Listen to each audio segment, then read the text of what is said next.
Welcome to the Norwood Conservation Commission meeting on Wednesday, March 4th. If anyone has a recording device present, please let us know now. We'll have open roll call. Peter Bamber. Joe DiMaria. Stephen Washburn. Cheryl Doyle. Ron Gear. Chris Capizio. Al Getz. All right, we'll have the meeting called to order. First up on our agenda, 7:30, we have discussion with Chris Hirsch on behalf of the Neponset River Watershed Association and the Massachusetts Division of Ecological Restoration. This is regarding the proposed removal of the Mill Pond Dam to restore Trap Hole Brook. Nice to see you again. Good to see you again. This recording is a good spot to stand. Sure. I get you from all Okay. cameras. Sounds good. Well, thank you again for having us. Joe Gould is here with us as well from DER. So you should have received this, I hope. I did it appropriately this time. I remember you guys had some issues with getting the actual copy, so I hope you were all able to see this and review it.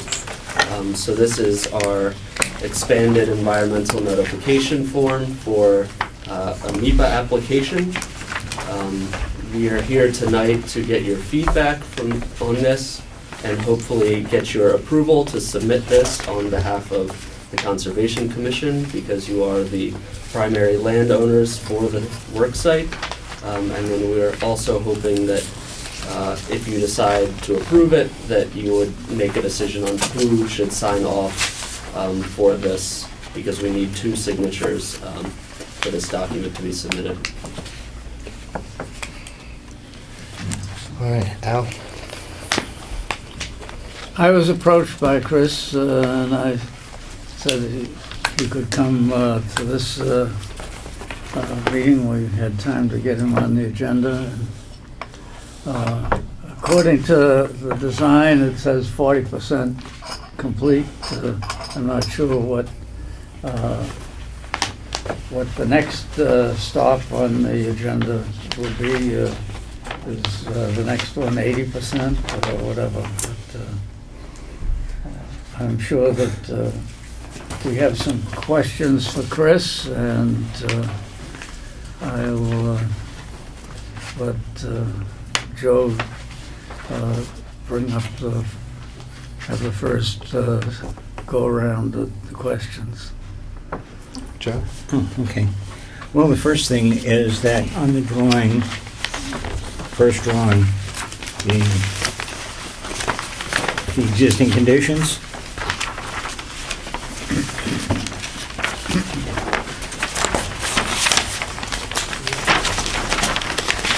I can't seem to find the outline of the pond.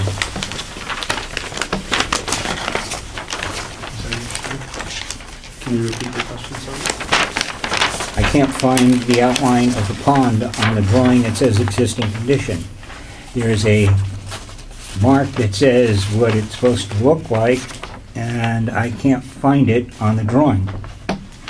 I believe this, the dotted line here is the outline of the pond. This dotted line? Yes. This dotted line says it is the limit of work.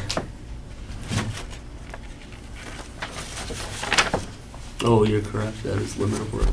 I'm not sure. Do you want me to take a look at it? Sure. Yeah. Do you mind if I take a quick look?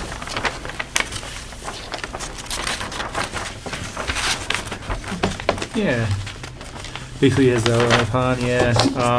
This is actually not showing up very well. The topo is really hard to see. Yeah, we can definitely make that more clear. I think it's something to do with the printing, to be honest with you. And you see these topo lines? They should be way, like all these little things right here, should be way more pronounced. So, it Well, should, basically the outline of the pond should be right in here. Limit of work does not imply to me that is the edge of the pond.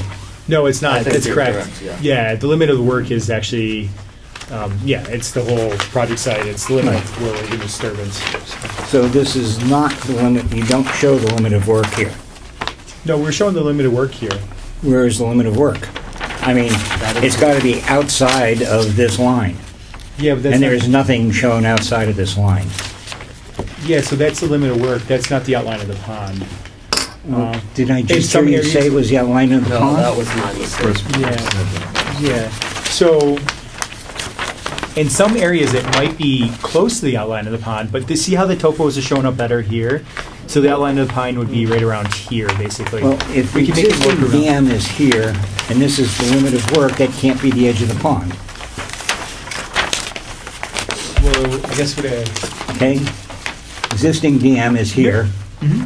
This can't be the edge of the pond because it's a dam. Yes, That's that was correct. my mistake. Yep. That was not, you're correct, that is the limit of work. The topo line indicating the edge of the pond is not showing up because of the printing. Yeah, we can make it, so the outline of the pond would be more in here, and it's just not showing up. That is the outline. These are vertical lines, these are horizontal lines. Is this supposed to be this? Correct.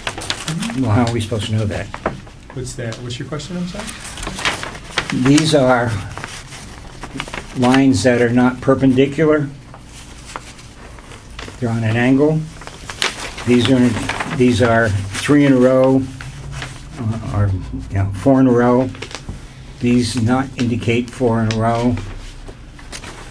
How are we supposed to know what this is? That's the same symbol right here, 4 in a row and 4 in a row. Is that, do you? Well, it certainly doesn't look Okay. like that, okay? And when you pick up a plan, it should stand out. This is an existing condition plan, not what you're going to do in the future on it.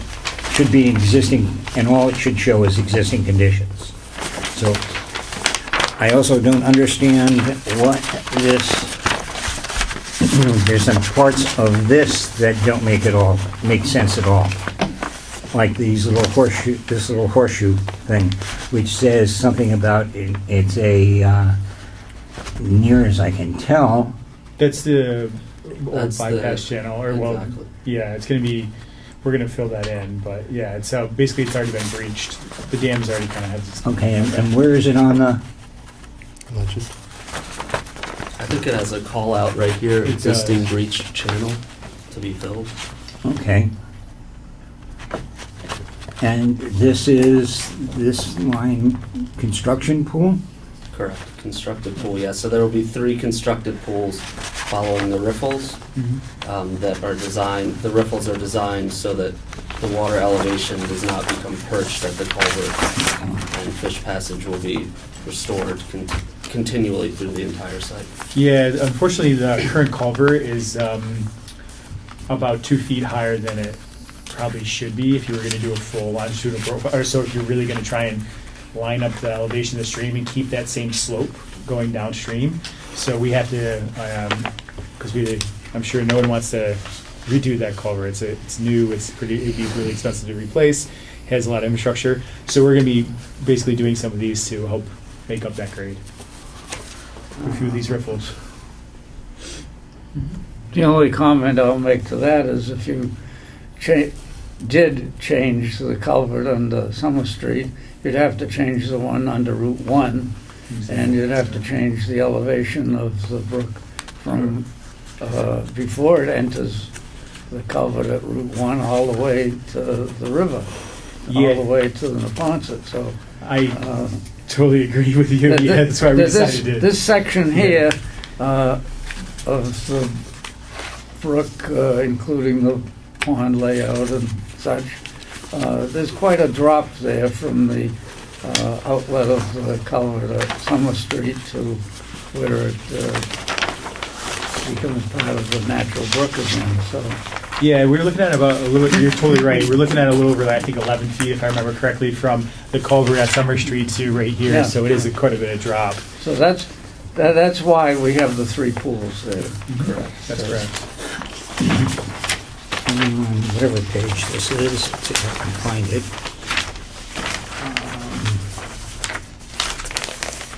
You can take a look.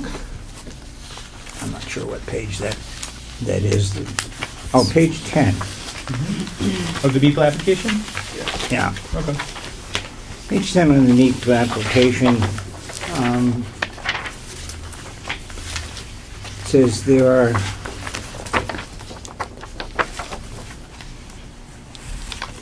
Can you explain the bottom line and why it doesn't have a yes or a no? will there be stormwater and runoff or discharge to the designated ACEC? Mhm. It's checked no. Okay. But you are in an ACEC. Correct, but we're not generating stormwater runoff from this project. There's no impervious surface being installed, there won't be any kind of additional stormwater runoff. Yeah, and so you, stormwater in the sense of like, I mean, we're not discharging, all stormwater that'll be created from any construction areas are all gonna be managed on site separately. We're not discharging that water into the ACEC. So we do, so if you think about it, you do, that's why if you look at the plans, they have all the silt socks and all this stuff like that. We're not creating, like you had a road runoff, we're not creating that kind of discharge into streams, so.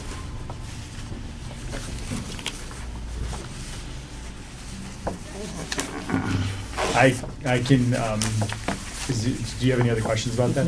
Okay. Well, I disagree with I it, don't, but but he can.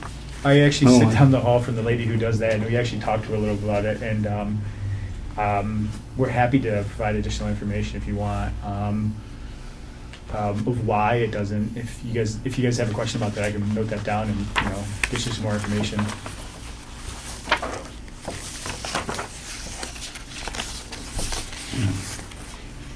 So I think, I can appreciate your thought on that. I think, just so you know, like, the way, it's really how DEP and them under, like, are basically counting discharge and stormwater discharge.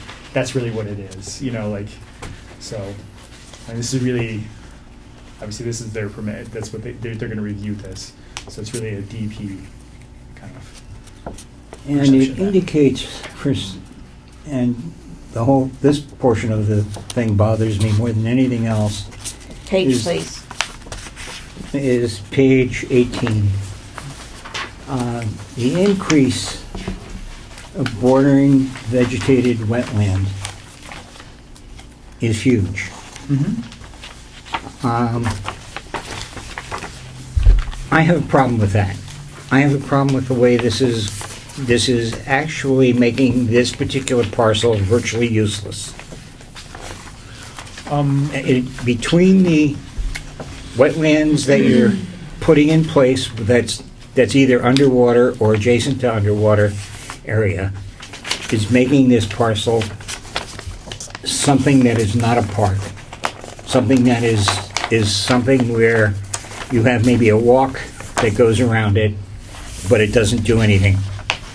And it's not what I envisioned when we talked about doing this work.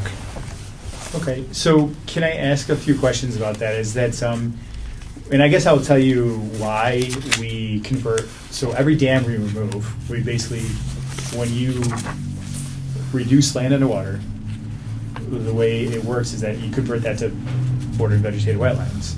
And we've had a lot of guidance and discussions between us and DEP about that stuff. And basically, not all those wetlands are going to be consistently wet, but it's going to be places that will be inundated over time, and that can be, they have the hydric soils and all stuff like that. So just wanted to make sure I kind of state what that is. That's conversion is basically you're taking down land underwater, and if you look at it, it's turning to border vegetated wetland.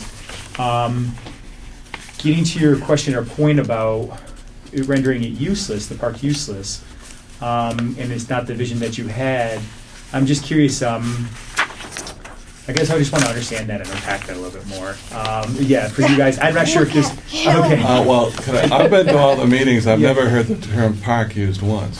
Well, we do want to maintain the recreational use. Right, but I mean, But- to me, there's a difference between a recreation, a passive use, Yeah, and a park. okay. Yeah, I totally agree. So that's my distinction, is my thought was it would be passive recreation. Yeah. To talk about putting in a path Mhm. along the water, on the town side of the, Correct, of yes. of the new river. I know that's what the Trails Committee was hoping for, and Mhm. I supported that aspect of it. But that's what I've been hearing, but Joe has a different vision, so let him explain. Yeah, I agree, but yeah, so if you're thinking more of a park or something like that, Okay. But going back to some of the questions that I really have is, once the dam is removed, will any future work on that be governed by the Rivers Act? Currently, it is not, because it's a pond. Will we now have the Rivers Act being enforced in that area? I would argue that the Rivers Act should already be enforced on that area because there are two factors that make a pond a river. One is unidirectional flow, and the other is stratification of the water column. And there's certainly there's unidirectional flow through there. If you put a ping pong ball on one end, it would absolutely go to the outlet. So if you are interpreting that as a pond, I would say that's probably not the appropriate thing. But yes, when this is converted, it would be subject to the Rivers Act. And I'm just curious, are you concerned about that for a reason that it's? Oh, yes, absolutely. And what is that reason? I'm just The curious. reason is that it's a taking.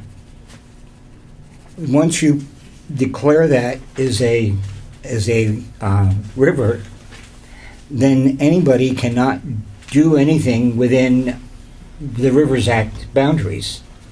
In fact, the land that doesn't even belong to the town, the butters on the streets on either side are affected by the Rivers Act because the Rivers Act goes 200 feet. The people that live on Mill Pond Road and Hampton Drive cannot even put a doghouse in their backyard without coming to the Conservation Commission. That's a taking. So, glad I get to hear you say that. That being said, I mean, I guess as a conservation commission and somebody who has to prove that stuff, I can understand why you would be concerned about if there's a doghouse in somebody's backyard. Now they have to, come to you guys for that and get approval.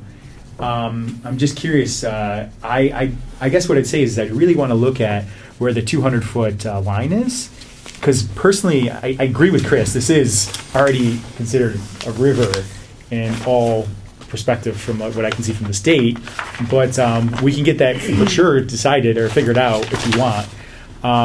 Do you know that this is not considered a river at all? Well, Are you guys positive about that? Or well, go ahead. Normally, any pond, when we look at it, the river or a stream, it'd have to be a perennial stream. As it's flowing to it, that part of it's considered the river. Once it hits the pond, when it hits the pond, that's the pond.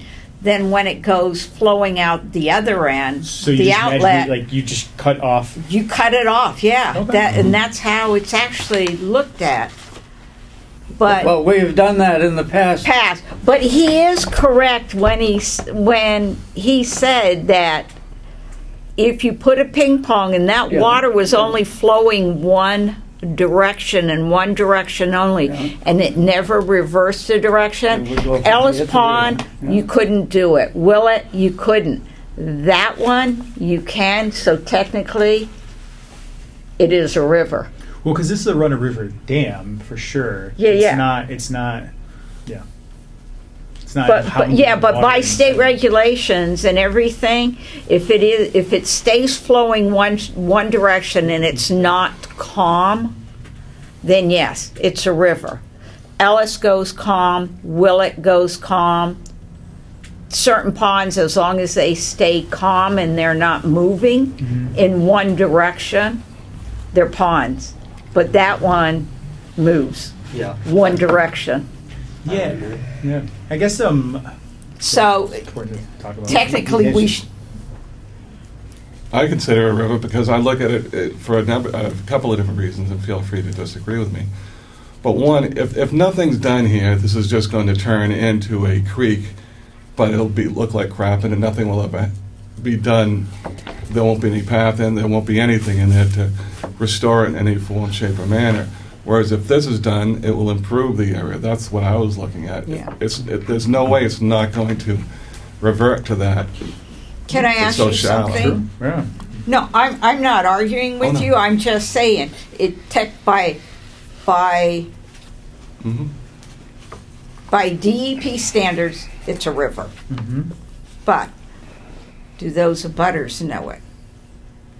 Do those butters know that we're gonna switch from? Well, first off, I guess Because they're going to be looking at, right now, they're going to be looking at it, it's a pond. So if they Googled any of the regulations on the pond, they go, it's a pond.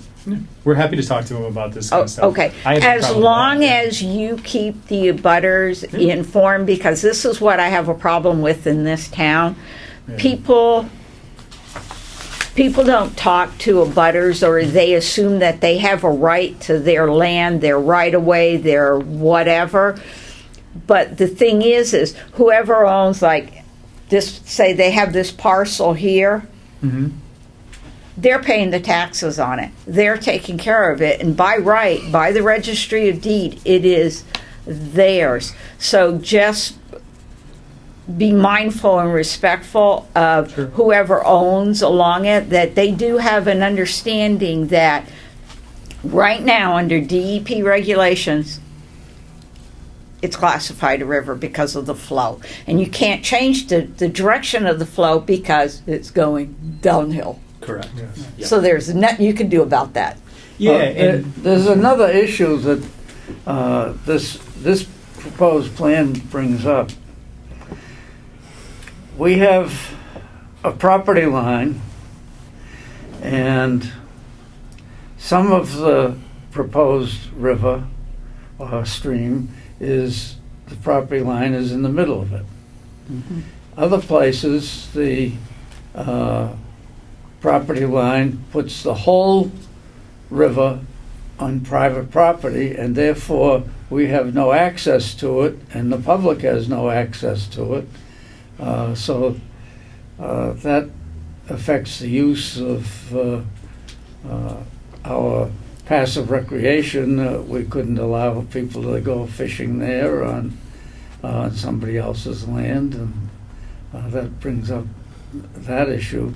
But the riverfront issue, the 200-foot riverfront line would go through many of those abutters' houses instead of the wetland line, which is closer to the existing pond. So it does have an effect on the homeowners of the abutters that are abutting the pond here.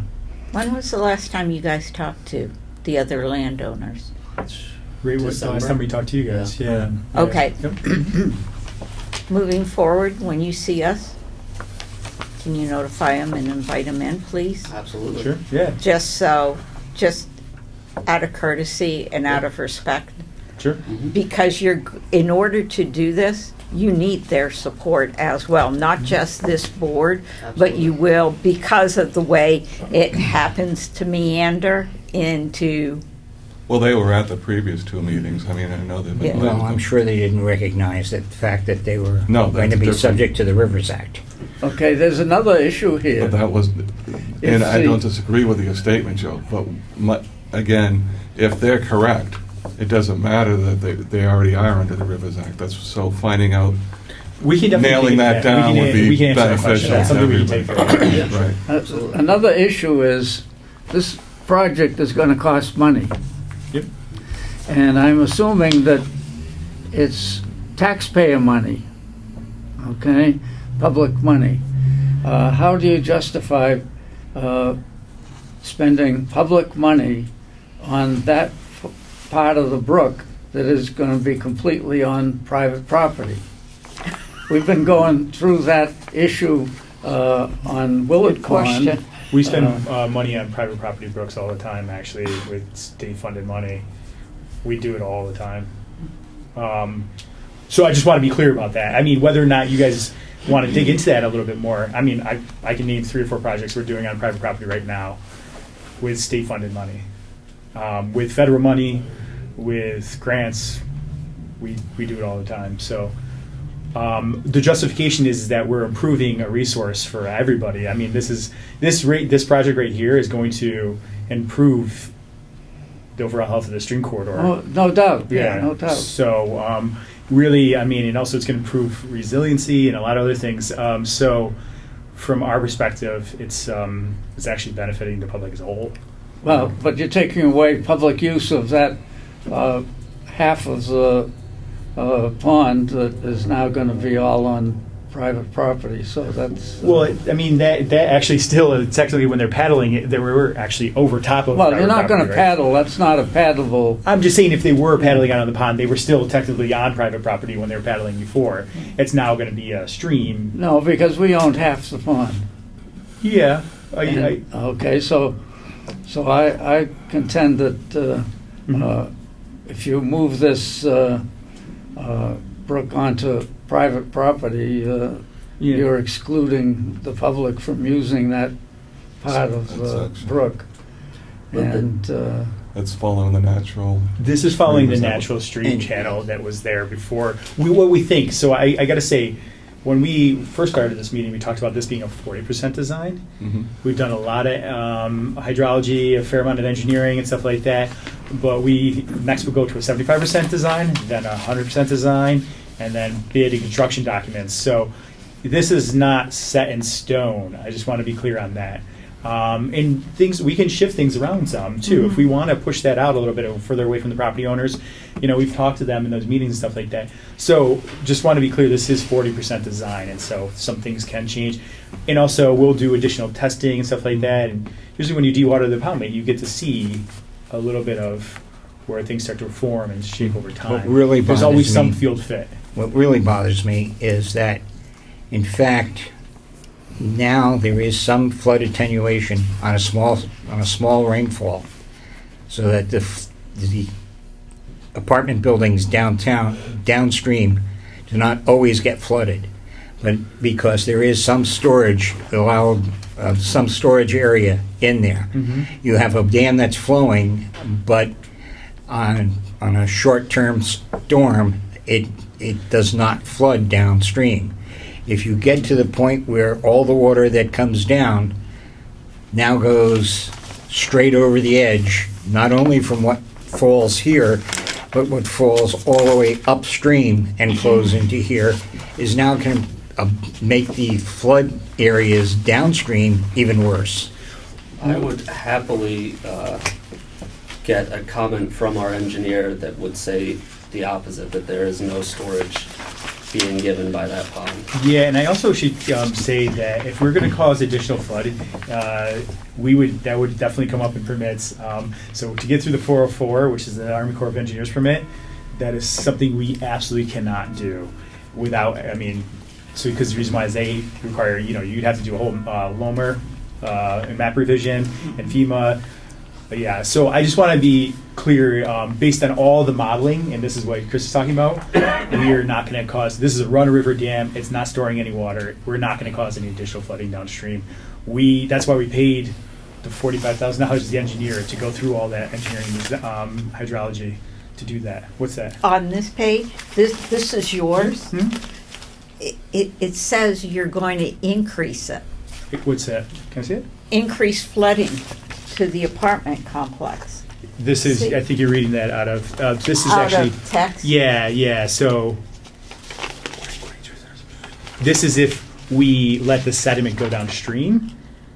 If we let all that sediment go downstream, The sediment that's contaminated, is that what you're talking about? we're not going to. Yes. Okay. That's But the we're reason not why we're doing that dredging out the alternative. 2,500 cubic yards of sediment is because if we let it all go downstream and fill in that area next to the apartment complex, now all of a sudden you have that stream really filled in with sediment and it just starts blowing out in the floodplain, and we Yeah. would then flood the apartment complex. So I just, in that particular case, that's why we're dredging sediment. You're going to have that removed, though? You're not going to use it to fill like in here? You're not going to remove that contaminated sediment like to fill this, right?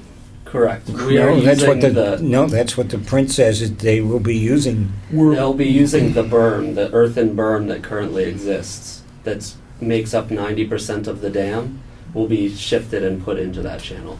Okay, and that's not contaminated. It is not. We can Okay. we can do additional testing if we need be, but from I just don't want to open a bag of worms in that, as long as there's no, I don't want the contamination to go further downstream and then go out in the ACEC. If it hits the ACEC, it's hitting the Neponset, which is basically defeating the purpose of anything, because then you're starting a chain reaction. Yep. So whatever the contamination part, yeah, put it where it's supposed to go to wherever. John, do you have We're taking something to that. add? I haven't really finished, because I really have one more thing that really bothers me, and then if you would please, then I'll Sure. hold it up. You're proposing to put vegetated wetland on either side without a break. Beyond the vegetated wetland, you're required to have 12 and a half feet, according to ours, of no disturb zone. So now we're getting to the point where people cannot even walk to the edge of the brook. You've got whatever you've put down for the wetland that you're moving, and then you have 12 and a half feet of lawn these people can't even mow. If you insist that this is currently is a stream, I think it's a taking that I'm not ready to go ahead with and say this is okay, because I believe it's a taking. Now, we have never said and never in the past qualified this as a river. It's always been a pond. We've always called it a pond. It's always had generally what ponds have. But once we start calling it a river, it's definitely subject to the Rivers Act, which means these people can't even mow right up to the edge of where you're going to put the sides of the brook. You can't get there. That's a taking. So I guess, I don't know, Chris, if you want to take that too, but I guess what I'd say is that we've been very clear with the landowners to this point about the fact that we plan on restoring this to a more natural system. That is what we do when we remove dams. It creates a more functioning system, it creates a better ecology, all those different things. But we have not, and in my opinion at all, been misleading at all in telling them that we're going to be planting trees along this section, it's going to become more natural, and you're not going to be mowing up to the edge, and it's not going to be a lawn up to the side of the river anymore. We've been clear about that, in my opinion. So, and we can actually bring them here and talk to them about that too. We have totally fine with that, but I just want to make sure you know that we've told them that exact thing. So yeah, it's changing the way in which they're accessing the waterfront. It's changing that. I mean, and I would just be clear too. I'll say this openly. From our opinion, that's a good thing. You know, it really is. It's because it's really creating a more natural system. Can they still? We've also talked to them. Can we still have what we called really nice little paths or something like that, like controlled access, because we don't want it all mowed? Yeah, we said, we could really think about that when we do plantings and stuff like that, and give you guys a couple, nice access points along your side of the stream from each of your guys' houses. We can definitely talk about how to incorporate those things. But we don't intend to create a big lawn on their side of the stream. We intend to plant trees, and it's all in the planting plans. And we've really talked to them about that kind of stuff. And they seem so far really on board. So In order to have the coldwater fish, you need the trees we and do. the plantings. Yes, exactly. Because they need the shade.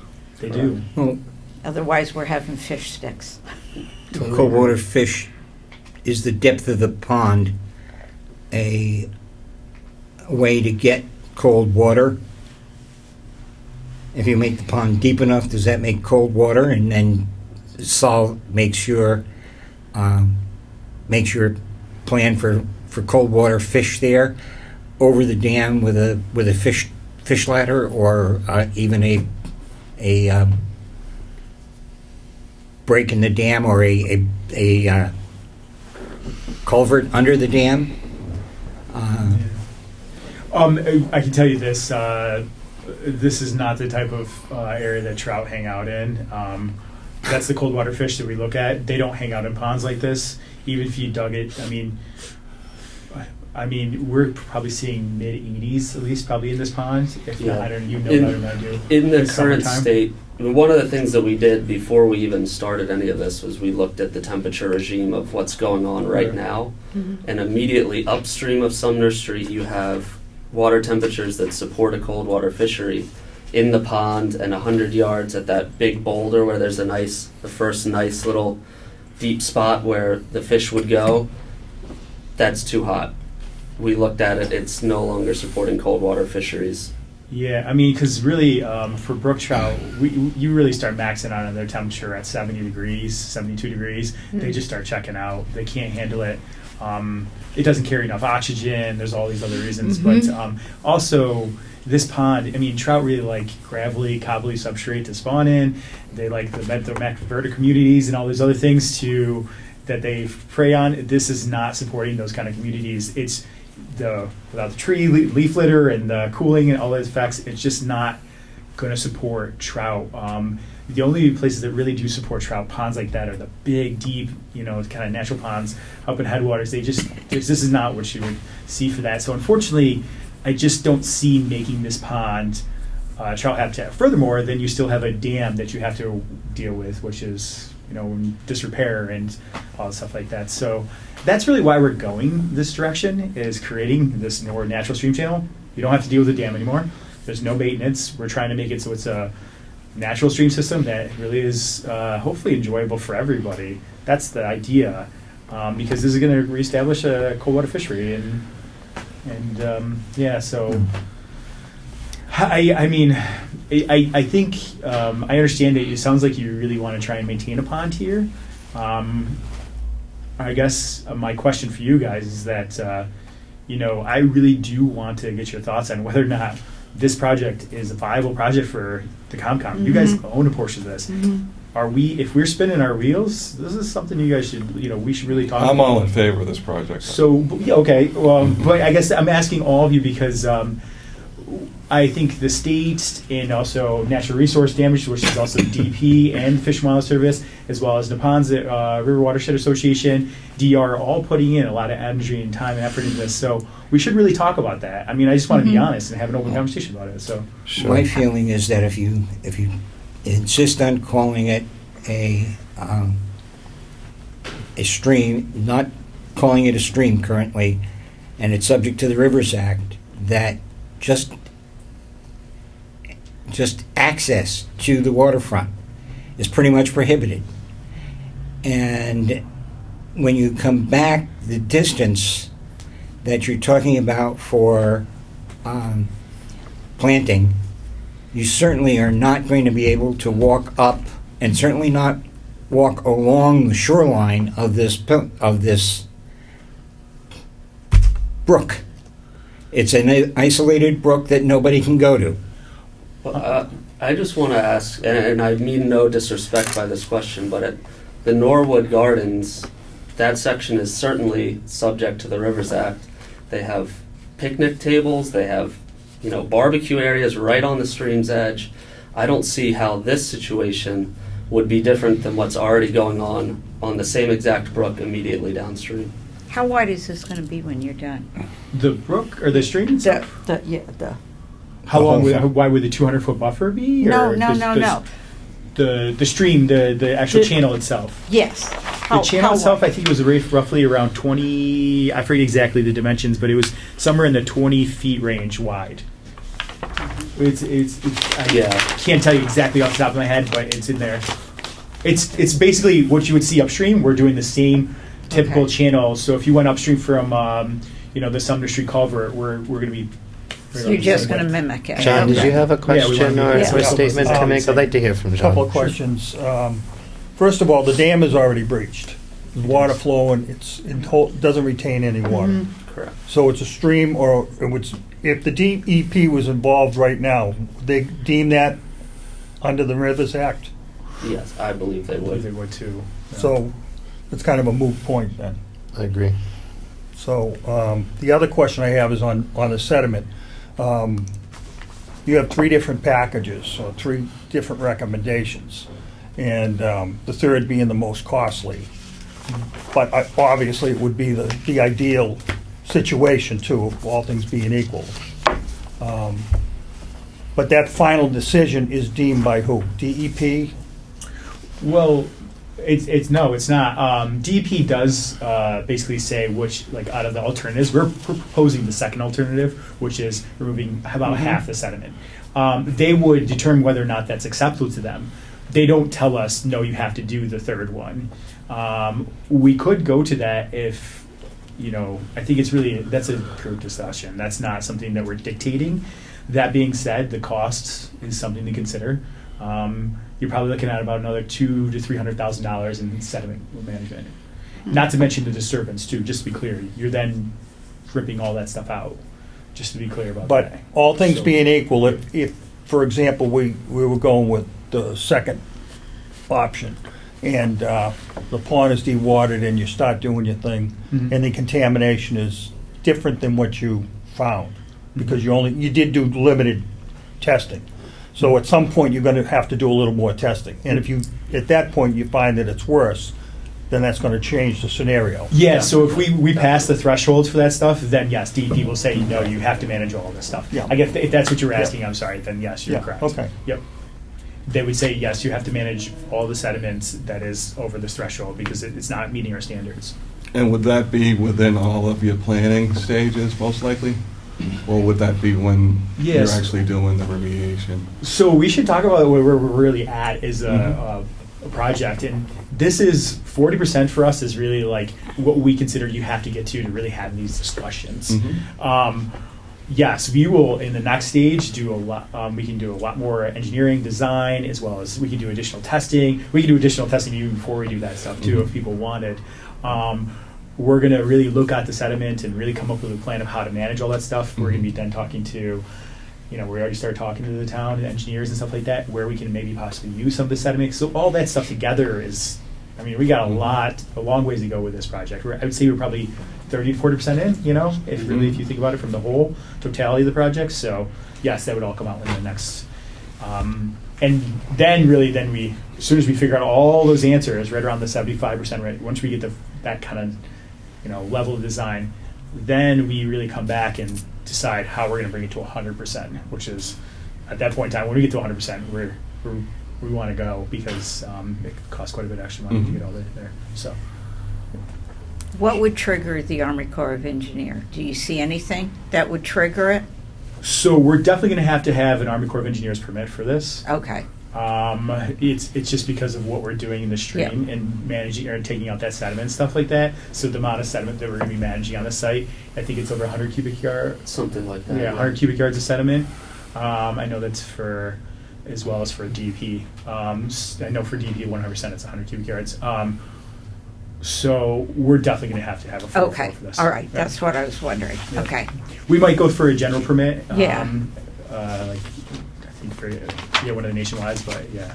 Okay. But we'll definitely need to go through them. Chris, do you have any questions or comments to add? No, I think that I'm probably on board with Peter in terms of my interpretation of the project and its benefit to the space, so. So what do you need from us? Well, basically what Chris said, this is just go to the NEPA phase, which is to go show this project to all the different state agencies, as well as, it would be also go to all the town planning departments, the Board of Selectmen, et cetera. This is the process where we just go show it to everybody. So we need you guys to make sure, as a landowner, you guys are okay with that. And then like DEP and all them will give you, I'm not worrying about the other boards on it, but like DEP or Army Corps or any of them, they'll give you the input that if they find a flaw somewhere, to say, hey guys, we need you to do A and not B on this? Correct. Okay. Yeah. Yes. And you'll keep us up to date on that? Absolutely, Okay. yes. So there's a 30-day comment period that every single one of those, the historical preservation, DEP, Mass DOT, all those different natural heritage, all of them, Fish and Will Game weigh in? Will Yep. weigh in, Okay. assuming they want to weigh in. Sometimes they don't.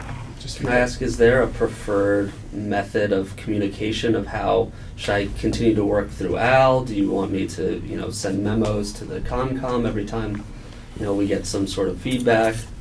I'm really open to whatever you guys want us to do. I would say personally, just go throughout, and it's going to go right to us anyways. Okay. But that way it gives you one contact person. Much easier, yeah. Yeah. And then it'll get dispersed to us, and then if we have any comments on it, we could reverse it going backwards throughout, going back to you guys. Okay. That's if you guys are okay doing it like that. No, I think Yeah, I think that's that what we're works gonna best. So we had some comments from Joe about the plan, clearing up some of the contours, showing the extents of the existing pond. Mhm. And it sounds like that's pretty easy to address, likely. I think it's kind of interesting what's come up about the classification of this space Mhm. and how that should Mhm. be addressed now and moving forward, right?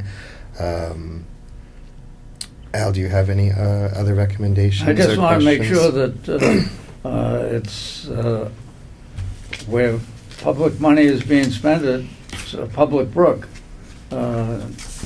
Because we've been battling that issue for many years here in town, so. So Al, I would suggest you continue that discussion with these Yeah. gentlemen during the design phase. Yeah, and So, simple thing is to put it on the property line, so both the homeowners and the public have access. we can definitely try and make that adjustment if that's something that you guys feel really strongly. So we usually try and take the path of least resistance with streams. But if that's something you feel strongly about, we can definitely make that adjustment. It'll just require, a little bit additional design and doing some rock, and most likely in those areas to really push the stream that way, and then additional excavation. But that's not an issue, and that's not for us to do that. So if that's what is something that you feel very strongly about, let us know. Sounds like it does, but we can then push for that in the next phase of design. Yeah, I don't think there would be much disagreement, and please speak up if there is, with the sentiment that we want this space, when all's said and done, to be as accessible as possible for Yeah. passive recreation and other appropriate activities. If you That's- look- sorry. that feels pretty common sense to me, but if someone disagrees, let's hear it.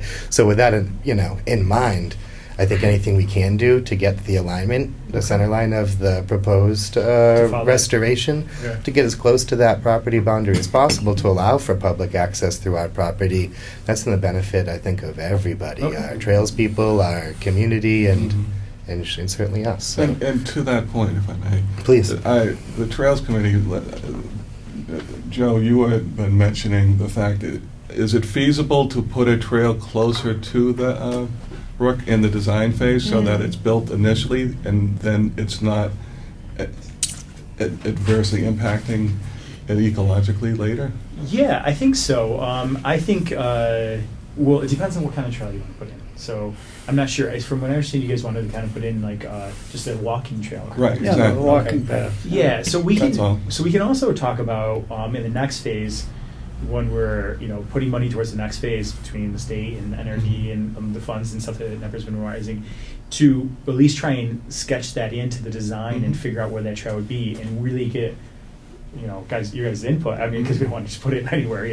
Right. We can definitely try and figure out how to get that so it's sketched right into the design for the next phase. Where it makes sense and where it'd be used is really what I'm sure. If you have materials too that say, hey, this is where we're ideally thinking. I know there's an Eagle Scout doing a project. This is where we think it's going to go, and you put a dotted line on a map or whatever it is. That's something we can definitely. Yeah, now we're talking. Yeah. But I concur with Cheryl You as see, well. I'm sorry. Go ahead. No, I mean, I just concur with Cheryl that you need to be respectful and courteous to the abutters, and they need to be informed of the phases of the project as it evolves. Mhm. And certainly the next meeting that we have here, they should be invited to attend, so. Yeah, I yeah, don't think it's- disagree with that, and I support that statement, but I just want it, because I've attended the previous meetings, it would be, continue to be respectful, because it's not like they haven't. Oh, yeah. Right. Yeah. It would be a continued Yeah. respectful act, yeah. The vegetation that you're putting, it's a low vegetation except for the trees, and trees always have a higher canopy, right? Yeah. So then you, Go ahead. Yeah. so then you don't actually need a trail onto the embankment of the river or stream or pond, whatever you want to name it right now, but you could have it back a little bit, but then like you were going to do for the neighbors on the abutters on the other side, you have little cutouts, so if somebody wants to walk down, they'd be able to walk down. Similar Say to what they it is want to now. fish, Yeah. because they're going to be, if you've got coldwater fish in there, I'm sorry, they're going to want to fish. Definitely. So have an area where they could walk down if they want to fish, but others can continue to walk We can definitely on the other part of the embankment, because you're going to have to slope Yeah. Yeah, the we are. embankments. Yeah, You have absolutely, to yeah. slope it. Yeah, we are, and and that's where if when we get in that design, if we wanted to kind of like sketch a couple areas where this is where access should be, Access because points, yeah, one of the things we've learned is if you don't provide access, they will make access. I've definitely learned that on previous projects, and which means that everything just goes, anyways. The point is that yes, we should definitely do that, and I Yeah. totally support that, and I think we can make sure we figure that out. Yeah, because I don't want somebody to, if you guys go through all the trouble, you do all the planting, and the planting in order to support the fish and everything, you don't want somebody going in there bushwhacking it to get down there, and then it dies off, and then you're right back where you are right now with 80-degree water. Correct. It defeats the purpose, and then it's a waste of money. Yeah, especially because I know we talked about doing this with volunteers, and I'm sure you don't want that volunteer labor and stuff like that, and the time and energy Yeah. wasted. And we also, just to be clear, we also are open to different species and stuff like that. We definitely are going to go native species, Yeah. but we're open to this is something we talked a little bit with the landowners about, is if the species tends to grow higher or whatever, this tree, stuff like that, you really want more views in this area, we can kind of tweak the planting plans to fit those different uses too, and also like maybe some more shrubs here, or not so much shrubs right along the trail because some people may be worried or something like that they can't see. We can kind of play with those things as we get into the design too, just to be Okay. clear. Well, I want you to know that in 1994, I caught trout there. Mm. And anybody could catch trout in that pond in 94. You could see them swimming, and you could catch them. So it's only very recently that there's been no trout in that stretch right there. Upstream, there's plenty of trout. All the way up to the Corning factory, there's trout. And it's been tested, and they found hundreds and hundreds of small trout when they did the electroshock treatment and floated them all up to the top. So they found plenty of trout in that stream, and they used to be right in that pond. So when they're Come back. Yeah, so it's great that there's plenty of trout upstream. I guess I should amend my statement earlier in that deep water, if they're springtime, will trout move down into those areas? Yeah, if it was deeper, it was more than 2 feet, they might, and stuff like that. When it gets summertime and it's 80 degrees, they're not going to. That's what I guess I was meaning earlier. So yeah, you might have definitely caught some trout in there. Currently, the conditions, no, I don't think so, but. No, not now. I haven't Yeah, seen any unfortunately. there. Yeah. We're hoping to make this a good fishing spot for people and make it a good recreational area. Yeah. One other thought on the public access. It's Danielle McCauley's property is, I believe, the one where it looks like it's almost entirely on her. I'm happy to start a dialogue with her about getting a public access easement, if that's something the town's interested in exploring. I think as long as things are not on her side of the brook, she might be open to it. I think the abutters have made it very clear that they're not interested in public access on their side of the brook. But from the town's property to the brook could be a different situation. And I'm happy to start that dialogue if that's something that you guys would be interested in Well, pursuing. certainly worth exploring. At the beginning of this, where the path is, if there's a way to incorporate like some sort of like a platform or something, so it would be handicap accessible. I don't expect the entire area to be handicap accessible, but if it at the beginning of it, if there's a way, or leave an area where we we, Joe, can submit to get a platform built so somebody in a wheelchair can wheelchair out and go fishing? I think that's wonderful. I totally support that. We can definitely leave. As a head, somebody had a brother who's in a wheelchair. I totally get what you're saying. I think it'd be great. We can leave a spot for that. And, Okay.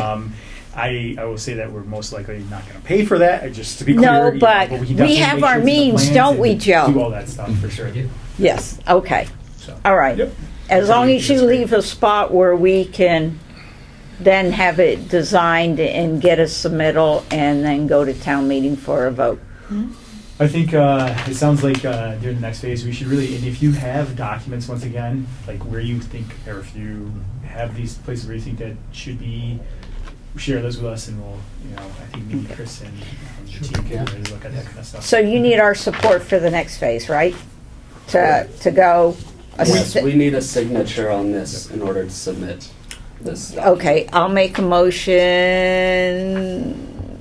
Al, would you sign the Yeah. document for us? Yeah. Okay, I make a motion that we have our agent Al Getz sign the document to allow you guys to go to I'll second that. the next phase. All those in favor? Aye. Opposed? Nay. Thank you. Well, that passed. So do you just need one signature, or did I hear you need two? Sorry, yeah, just one signature in two places. Oh, okay. Great. So Al can sign that for you. Perfect. You want him to sign it now? Probably not this version, it's all highlighted by me, but I can get a copy to Al for signature. Okay, All right. all right. Great. Wonderful. Thank you, guys. Just keep us posted, Thank you. please. We'll do. All right. Yes, thank you. Thank you. Thank you. All right. Next on the agenda, we have order of conditions, Susan Colton Trust, ARS-DMS nominee trust, DEP file number 251-0512, Norwood number N2019-11, project location, Lot 5, Brook Street, Norwood, Mass. Al? I originally had a condition allowing 4 posts for the deck, and that condition has been removed. And the condition that I forgot to make sure was in there, providing the sewer easement, has been added, so that it's the same as the other 2 lots requiring a sewer easement. Aside from that, it's basically what we've been doing in the past. So knowing that this is going to be an extremely difficult lot to build on, the restriction is in the plan. Shows a footprint of a house, and that's what can be built. If nobody's going to say anything, I'll make a motion we accept the orders of conditions with the changes in it. Second. We're waiting All those on you. in favor? I was thinking, do we have to close the hearing on this, or The other hearing was actually closed. was it? Okay. Yeah. Okay. Then, all those in favor? Aye. Any opposed? Thank you. Huh? Need to make a motion to issue. the Issue. order. Okay, I make a motion that we issue the orders of conditions. Please second. Second. All those in favor? Aye. Opposed? Thank you. Okay. We have the other orders of condition related to this address to discuss tonight too, right? We can just tell them basically the update from town council. Okay, so the update provided by town council was that while it is a little out of the ordinary for these to be filed in this way, and that they will have to refile, You have to record them twice. record them twice effectively, that there's no reason not to proceed with signing them from our perspective. So maybe more work for them, but fine for us to sign.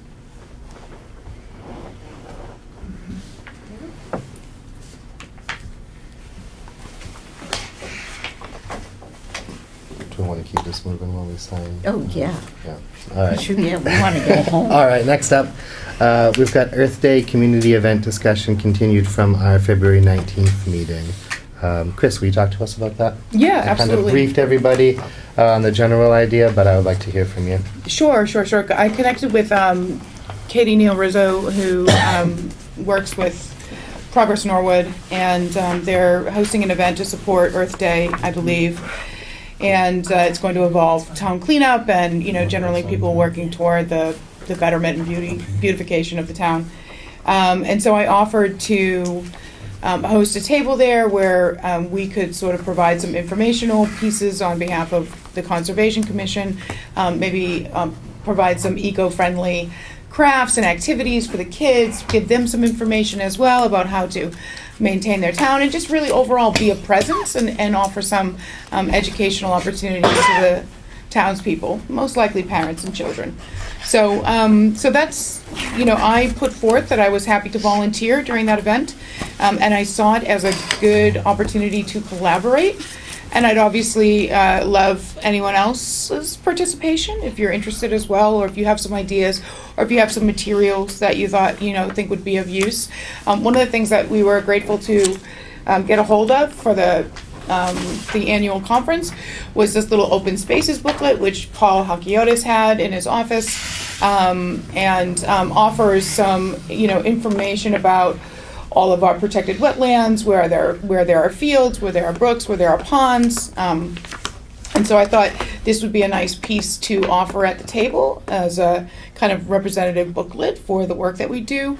But I'm really open to, other materials as well. So if there's anything that you can think of as a commission that would be of use to share with the general public on an Earth Cleanup Day, then let's try to dredge that up. So that's it in terms of my contributions toward that end, but it's open if anyone has anything to say right now about it. I have a few things to say about this. All right, well, you better give it to me. Well, first and foremost, I think it's a wonderful idea. I'm glad that we're going to be participating, and I surely am happy to volunteer to, Thank you. Personally be there with you that day. Something I wanted to bring up as an idea to the commission, as a way to maybe promote conservation or conservation and open space and maybe our trails, would be to do some type of eco-friendly handout, right? I think a lot of you guys know I work for an environmental company, and this is something we struggle with a lot, right? Because an incredible amount of waste can be produced with all these cute little foam toys and pens and handouts at various events. And what we actually did was found an environmentally friendly solution in a biodegradable seed packet with our logo on it and some basic information like a QR code that you could scan. So I had looked into it and found that there's actually an incredible variety of these materials that can be made for literally pennies per unit. And I thought that would just be a really cool thing maybe for us to explore a little bit more, for something that we could have on hand for events like Earth Day or other community events to try to promote conservation, awareness, open space, and recreation in our town.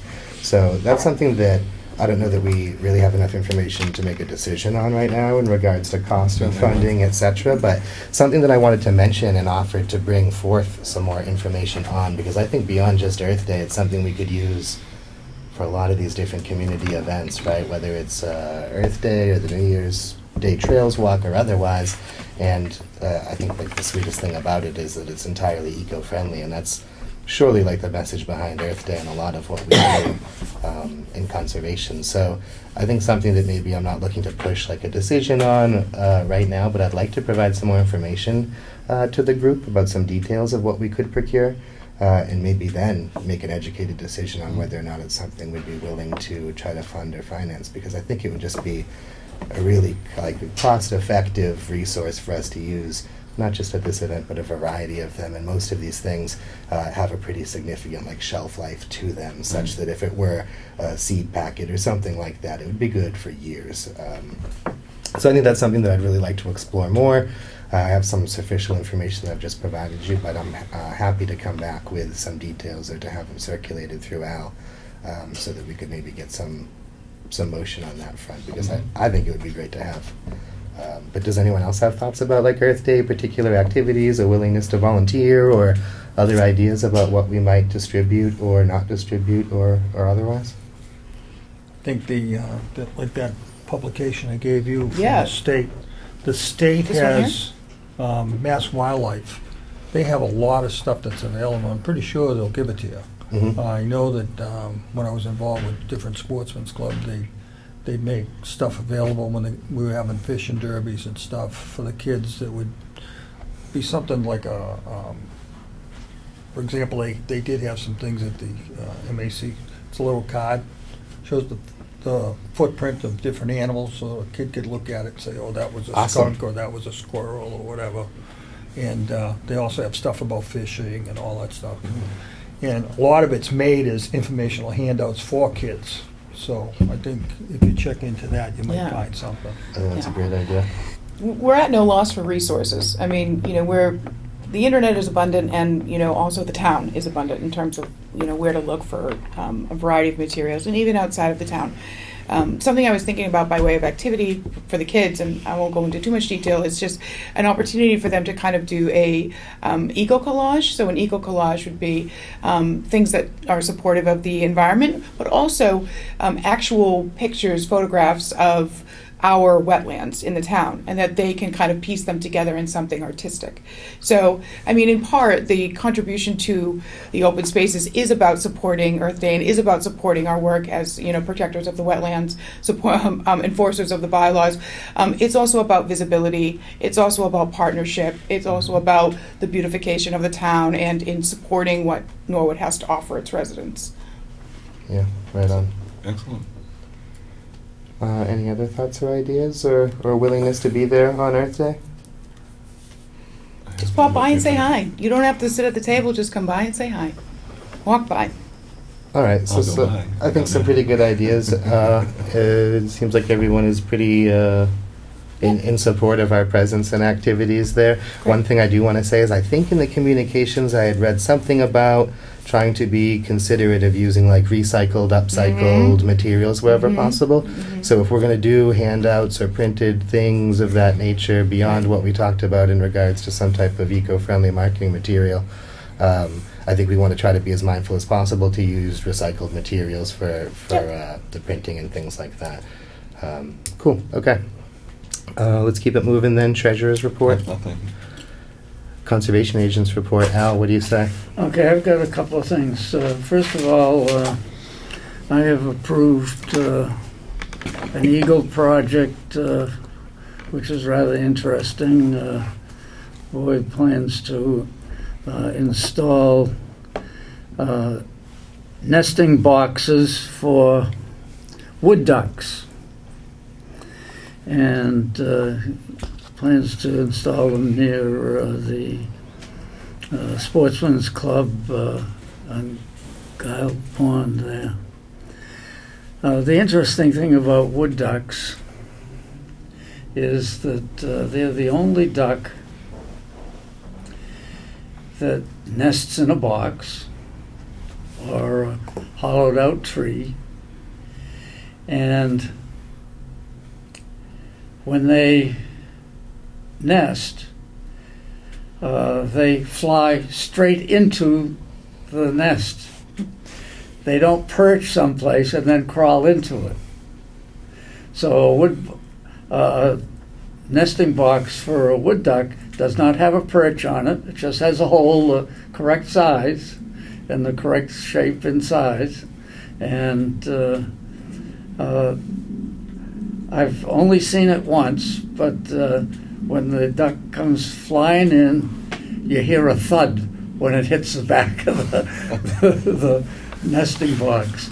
Put a hole out back and let him go Now, straight through. the wood duck is the most colorful of our native ducks. They're not It's too what it looks common, like. but we do have them. Oh, he's pretty. They're very pretty colors. That's got to be a boy. To add to the But they, so I approved the installation of some nesting boxes up there at Guile Pond. And the second thing is the Trails Committee member approached me about doing something that we have previously had at the Endine area. We had some kiosks with trail information on them that an Eagle Scout had put up, and they have deteriorated pretty badly. So the Trails Committee is planning to install some new kiosks at the Endine, and they're the same as has been installed in other places, at Adams Farm and a couple of other places in Walpole. So, and this time around, you see, we have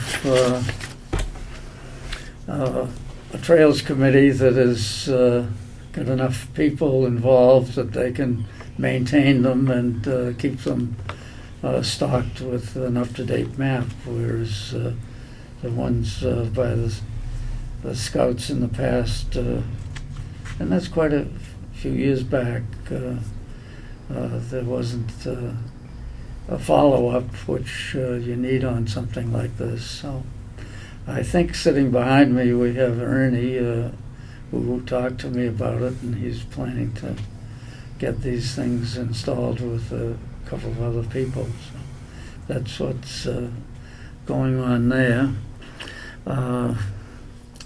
Paul Halkiotis and town engineer are working on getting a crossing for that muddy area on one of the trails, a plan to us probably at our next meeting.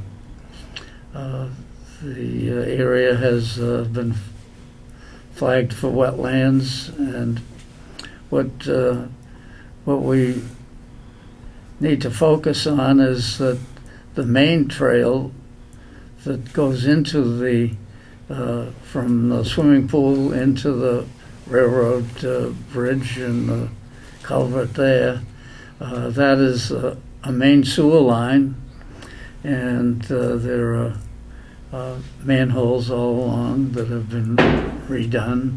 They used to overflow in big storms, and they don't do that anymore.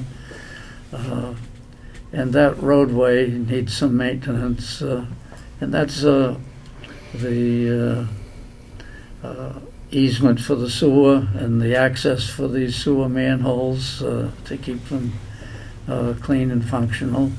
And then the other main roadway that goes up to the cul-de-sac at the end of the street, and we have a problem there. Some of the surface gets washed out, water coming off the railroad comes across there and washes, and if we're not careful and don't maintain that sewer easement, the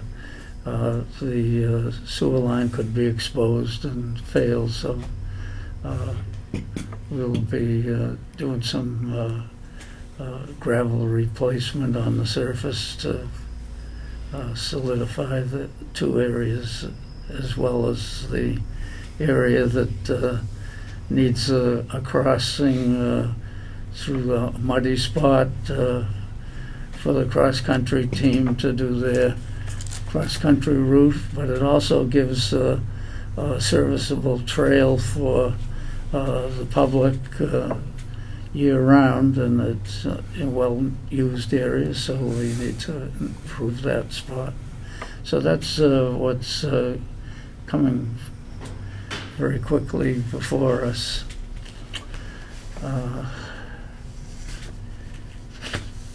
The Eagle project that we had proposed to us along the brook that we just finished discussing is proposed to be done in April. Probably April vacation is the time that they'll do that. So that's where I'm at the moment. Who flagged the wetlands? Fun. You said the wetlands are flagged? Who flagged them? I'm not sure that it was done by a consultant that was paid for, Public Works hired. Absolutely. Oh, Epsilon? Okay, Yeah. thank you. Okay, that's all pretty good news. I'm excited to hear about the new kiosks, and I'm very familiar with the kiosks at Adams Farm, so if that's the mental image I'm drawing, then that's very exciting, and I'm looking forward to that very much. CPC. Hold on, report- Yeah. Al, on the first Eagle Scout one, on the nesting boxes, Yeah, when they're in, can you let us know so we Sure. can kind of like check it out? yeah. I just want to see one dive bomb the box. Well- We need footage of that, of the You know- docking of, You know, I haven't seen any wood ducks in Norwood or Walpole the last couple of years. Oh, but they do Okay. exist in Oh, the they area. exist. Okay. Then- We then get they them, do. we Then get they them every do. spring and fall. Yeah. What's Yeah. the one that I've seen them like on the way to Maine? They have them like there'll be like a pillar out in the middle of a swampy area, but Yeah. then there's a nest. Yeah. But then you'll see the boxes. Are Yeah. those all the same? Or If they're the right size and shape, and the hole is, the hole is a very specific size. So I can't wait to see this guy, this kid has been working with some wildlife specialists that specialize in wood ducks. So I think that's cool. he's- What a great he's- project. He's I got think the it's a right good one, too. Yeah. information The to go. next time an for. Eagle Scout comes here, get them to put up some bat boxes. Mm-hmm, yeah. That would be good to do Yeah. too. But no, I think this project's a cool project. It is, So, very much so. All totally right. agree. Now we're doing me? Nothing. You got nothing Next. for us? No? Nope. Okay, proposal of future agenda items. Yeah, I'd like to hear people's experience at the conference, and I'd love to know if there's anything that they learned in the various conference Sure, I think that's pieces that great. they went to. I Yeah, was let's have a summary of the conference. hoping we could hear about that. So I think you presented too, didn't you? I wasn't there. No, that'd be wonderful. That'd be a great agenda item. Do we have anything else? I make a motion, we adjourn. Second? All those in favor? Aye. Hi. Opposed? Thank you.